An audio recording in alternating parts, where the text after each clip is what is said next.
maanta waxaa qalin jabinaysaa ardaydii kulliyadda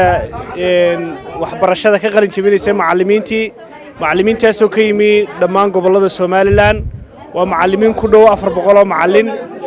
marka xafladda qalin jabinta waxaan uga faa'iideysanaynaa inaanu macallimiinta siino ruqsaddii macallinimo waa shuruudaha ruqsadda macallinimo lagu bixinayo waxa ugu muhiimsan inuu macallinku haysto tababar macallinimo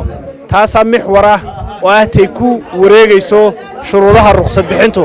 marka macallimiinta mar haday buuxiyeen shuruudii ugu muhiimsanayd ee ah macallinku inuu tababar macallinimo qaatay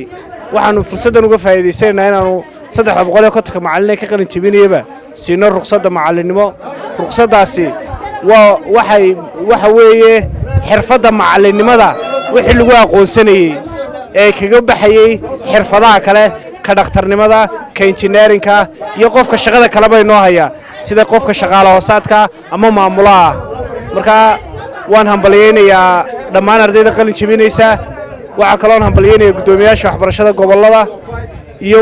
maamulka kulliyadda tababarka macallimiinta kulli maanta halka waxa yidna jirta fursad ah in macallin walba la siiyo ruqsaddii macallinimada ama laysanka macallinimada taasina waa guul waxaan si gaar ah ugu bogaadinayaa inay ka faa'iideystaan dhammaan macallimiinta gobolka Awdal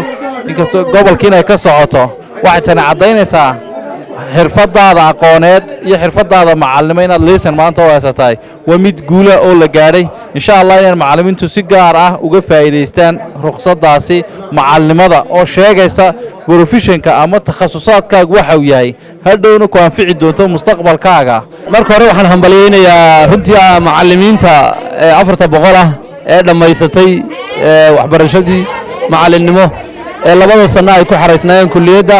waxaan kala aad iyo aad halkan ugu hambalyeeynaa madaxda kulliyadda oo runtii aad iyo aad tacab badan u galiyay waxaan kala halkan runtii iyaduna maanta arrin muhiim ah in iyadana la siinayo ruqsaddii macallinimada la siinayo maadaama ay dhamaysteen tababarkii macallinimo oo ay ahayd shuruudaha ugu waaweyn in macallin tababaran uu yahay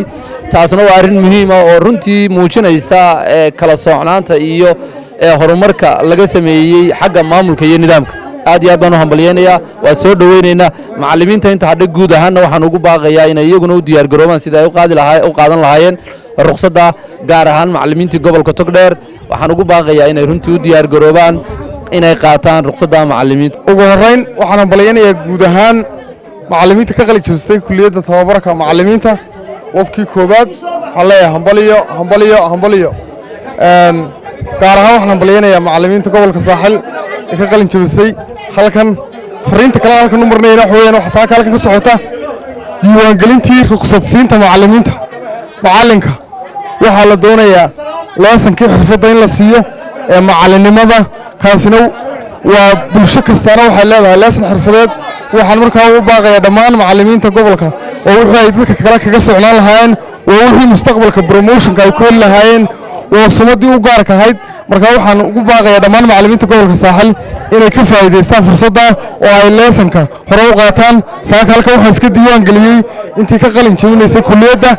gobolka inta kalena dhawaanayaan bilaabayna haddii la yiraahdo marka waxaan guud ahaan macallimiinta gobolka ugu baaqayaa inay fursaddaasi dahabiga ka faa'iideystaan oo ay qaataan ruqsadda macallinimo macallinka waxa looga baahan yahay inuu ka duwanaado dadka kale waxa looga baahan yahay inuu ruqsad macallinimo qaato oo liisa weeyi waayo ninka baawurka wada liisa buu qaata baawurka ugu kaxeeyo macallinkana waxa looga baahan yahay liisankii waxbarashada inuu qaato oo waa ruqsadda ku shaqaysanayo hal qaato si degdeg ah loo qaato